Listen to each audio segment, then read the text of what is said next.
The Magic Porridge Pot. There was once a girl who lived with her mother in a little cottage. She was such a kind and gentle little girl that everyone who knew her loved her. One day the child went into the forest to gather firewood, and she was very sad because there was nothing left in the house to eat and because she and her mother were hungry again. She had already gathered a bundle of sticks and was about to go home when she saw a poor old woman who had also come to the forest for wood. The woman was so bent and stiff that the little girl felt sorry for her and wished to help her. "Please, let me gather the wood for you," said the little girl to the old lady. "It must be hard for you to bend." She put down her own sticks and gathered for the old woman as many as she could carry. "I would take it home for you," said the little girl, "but my mother is waiting for me and I must get going as I am already late." "Child," said the old woman, "you have a good heart and you deserve to be rewarded." She pulled something out from under her cloak. It was a little iron pot. "Take this," she said. "It is a magic pot. Whenever you are hungry, you have only to say, 'Boil, little pot, until the porridge is hot.' And it will begin to boil and fill up with sweet porridge. When you have had enough, say, 'Stop, little pot, the porridge is hot,' and it will stop boiling." She made the little girl repeat the words after her several times, and she then gave her the pot and hobbled away through the forest. The child was filled with joy at the thought that now she and her mother need never be hungry again. She ran home as fast as she could, carrying the pot with both hands.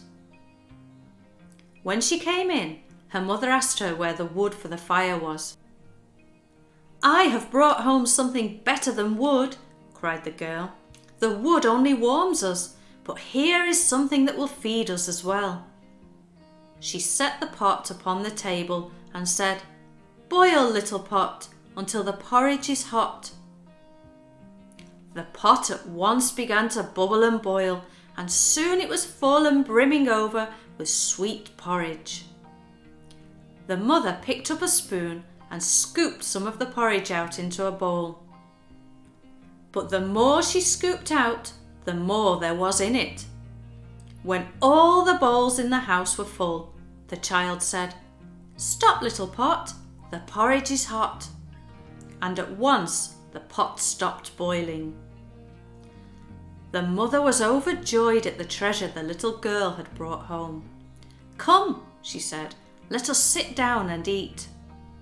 "Yes, mother," said the child, "but first I will carry some of the porridge to the neighbours who were so kind to us when we had nothing."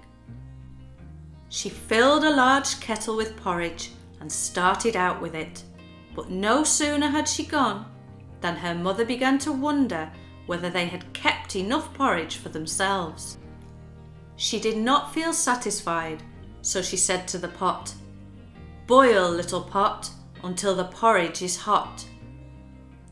Immediately the pot began to bubble and boil.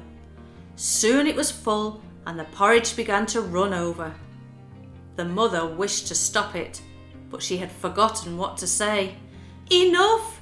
she cried. "Stop, stop!" But the porridge still boiled up and over the edge of the pot. She picked up the spoon and again began spooning out the porridge as fast as she could. The pot continued to boil out porridge. Panicking, the mother took the pot and threw it outside the door, but the porridge flowed out from it in a stream and ran down the road. The little girl was coming home when she met the stream of porridge, and at once she guessed what had happened.